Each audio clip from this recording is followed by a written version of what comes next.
Welcome back to my channel. இன்றைக்கி நம்ம வந்து சாம்பார் சாதம் எப்படி செய்யலான்னு பார்க்கலாம். அதுக்கு தேவையான இன்க்ரீடியன்ட்ஸ் என்னென்னு சொல்கிறேன். ஃபஸ்ட்டு வந்து நான் அரிசியை வந்து இந்த கிளாஸ்க்கு வந்து ஒரு கிளாஸ் எடுத்து ஒரு ½ அன் ஹவருக்கு முன்னாடியே ஊற வச்சு வச்சுருக்கிறேன். ஒரு டம்ளர் அரிசி எடுத்துருக்கிறேன். இந்த டம்ளருக்கு 1/4 டம்ளர் வந்து பருப்பு எடுத்துருக்கிறேன். ரெண்டையுமே நல்லா 3 தண்ணி வச்சு அலசி கடைசியாக ஒரு நல்ல தண்ணி வச்சு அலசி ஊற வச்சுருக்கிறேன். ½ அன் ஹவருக்கு முன்னாடி ஊற வச்சுக்கோங்க. மித்த இன்க்ரீடியன்ஸ்லாம் என்னென்னு பார்க்கலாம். ஒரு தக்காளியை வந்து சாப் பண்ணி வச்சுருக்கிறேன். அப்புறம் வந்து கொஞ்சமாக பீன்ஸ் வந்து நறுக்கி வச்சுருக்கிறேன். ஒரு 1/2 கேரட் எடுத்து கட் பண்ணி வச்சுருக்கிறேன். ஒரு சின்ன ஒரு சில்லி எடுத்து 2ஆக கட் பண்ணி வச்சுருக்கேன். கொஞ்சமாக இஞ்சி வச்சுருக்கிறேன். சில்லி பவுடர் வந்து ஒரு சின்ன டீஸ்பூனுக்கு வந்து 1/2 டீஸ்பூன் எடுத்துருக்கிறேன். இது வந்து மல்லிப்பொடி, சீரகப்பொடி, மஞ்சள் பொடி சேர்த்து ஒரு மசாலா வந்து அரைச்சி வச்சுருக்கிறேன். இது வந்து சாம்பாருக்கு, கறி குழம்புக்கு இந்த மாதிரி ஐட்டத்துக்கு வந்து நான் இது வந்து யூஸ் பண்ணுவேன். அப்புறம் வந்து தேவையான அளவுக்கு சால்ட்டு. எங்களோட சேனலை சப்ஸ்கிரைப் பண்ணுங்க. அப்படியே பக்கத்துல இருக்கிற பெல் ஐக்கானை கிளிக் பண்றதால ஒவ்வொரு லேட்டஸ்டான ஹெல்த் அண்ட் பியூட்டி அப்டேட்ஸை பார்க்கலாம். இதில் வந்து நீங்கள் ஆல்ரெடி ஊற வச்ச அரிசியை வந்து இதில் வந்து ஊற்றிக்கோங்க. அந்த தண்ணியோடு எடுத்துக்கோங்க, நல்ல தண்ணினால. அப்புறம் வந்து பருப்பையும் அதோட ஊற்றிப்போம். இந்த மாதிரி ஒன்றா போட்டு வச்சுக்கோங்க. பாருங்க, அதோட மித்த இன்க்ரீடியன்ட்ஸ் நம்ம நறுக்கி வச்சுருக்கோம். அந்த காய்கறி, தக்காளி பழம், இஞ்சி, இது எல்லாமே நம்ம ஒன்று போல் ஆட் பண்ணிக்கலாம். இது வந்து விசிலில் நல்லா மையாக வெந்துடும். ஸோ இது எல்லாமே ஒன்று போல் ஆட் பண்ணிக்கோங்க.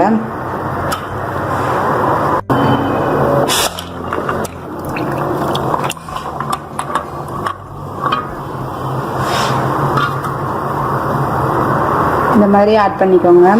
அப்புறம் உங்களுக்கு தேவையான அளவுக்கு தண்ணி சேர்த்துக்கோங்க.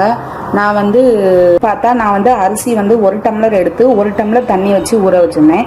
பருப்பு வந்து 1/4 டம்ளர் எடுத்து 1/4 டம்ளர் தண்ணி வச்சு ஊற வச்சுருந்தேன். ஸோ அது 1 பங்கு ஆயிடுச்சு. இன்னும் இதுக்கு மேலே இன்னும் 1 பங்கு மட்டும் ஊற்றணும். அதாவது 1க்கு 2 கணக்குக்கு ஊற்றிக்கோங்க.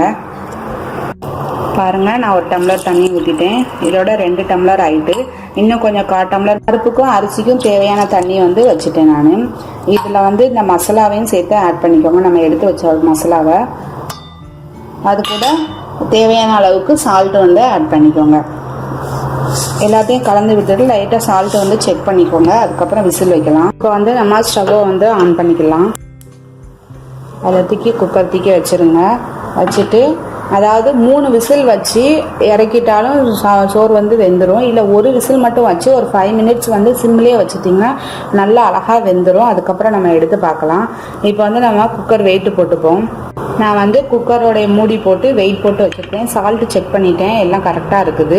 வெந்ததுக்கப்புறம் ஒரு தடவை செக் பண்ணிக்கலாம். இது வந்து ஒரு 3 விசில் வரதானே நம்ம வெயிட் பண்ணுவோம். ஒரு சட்டி வச்சுக்கோங்க அடுப்பில். இது சட்டி காஞ்சதும் எண்ணெய் ஊற்றிக்கிறோம். தேங்காய் எண்ணெய் தான் நான் யூஸ் பண்ணுறேன். 1 ஸ்பூன் வந்து நெய் யூஸ் பண்ணி 1 ஸ்பூன் வந்து நெய் ஆட் பண்ணுறேன்.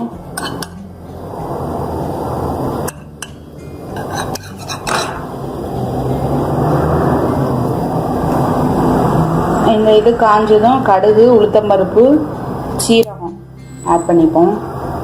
எண்ணெய் காஞ்சிடுச்சு. இப்போ நம்ம வந்து கடுகு ஆட் பண்ணிக்கலாம்.